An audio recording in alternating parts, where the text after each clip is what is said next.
فاسألوا أهل الذكر إن كنتم لا تعلمون۔ علماء و عوام میں حائل خلیج دور کرنے کی ایک منفرد کاوش۔ بسم اللہ الرحمن الرحیم۔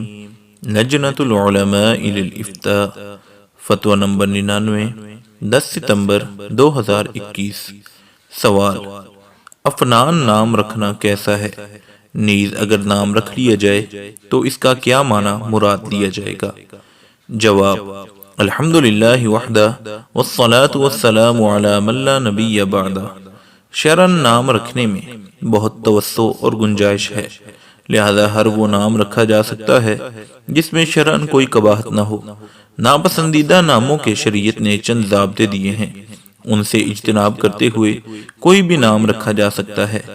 افنان نام رکھنے میں کسی ضابطے کی خلاف ورزی معلوم نہیں ہوتی، لہذا یہ نام بلا شبہ درست ہے۔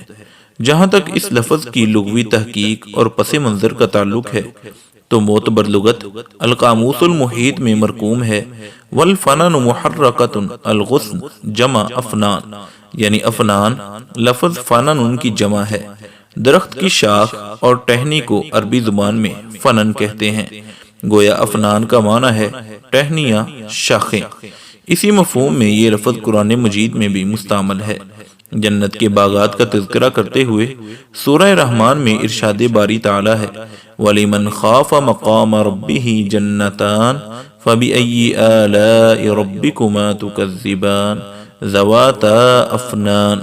سورہ رحمان آیت نمبر 46 تا 48۔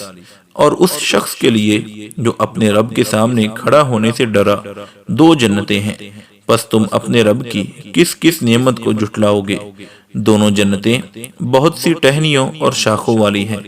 مفسرین کے نزدیک شاخوں سے مراد لمبی ٹہنیاں، بھرپور شاخیں کہ ہر شاخ پھلوں سے لدی ہوئی ہو۔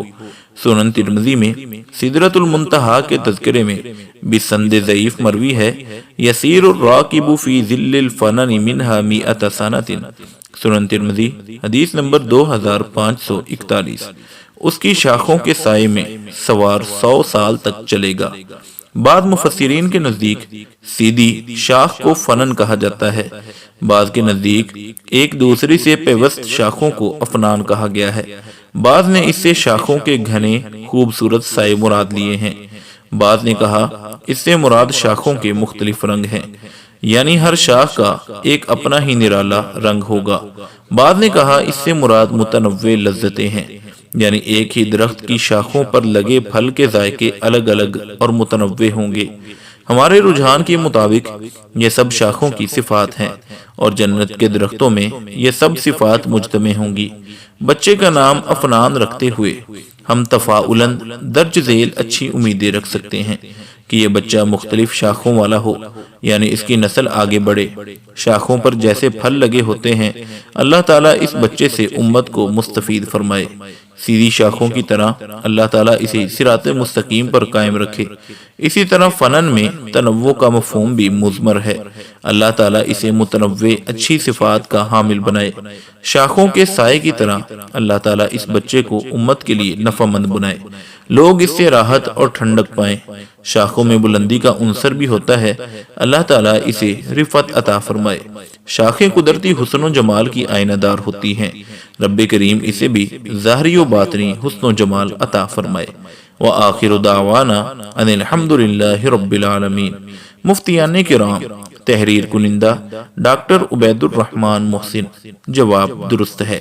فضیلت الشیخ ابو محمد عبد الستار حماد حفظہ اللہ، فضیلت الشیخ عبد الحلیم بلال حفظہ اللہ، فضیلت الشیخ جوید اقبال سیالکوٹی حفظہ اللہ، فضیلت الدکتور عبد الرحمن یوسف مدنی حفظہ اللہ، فضیلت الشیخ سعید مجتبی سعیدی حفظہ اللہ، فضیلت الشیخ ابو عدنان محمد منیر قمر حفظہ اللہ، فضیلت الشیخ حافظ عبد الرؤوف صندو حفظہ اللہ، فضیلت الشیخ ابو محمد ادریس اثری حفظہ اللہ۔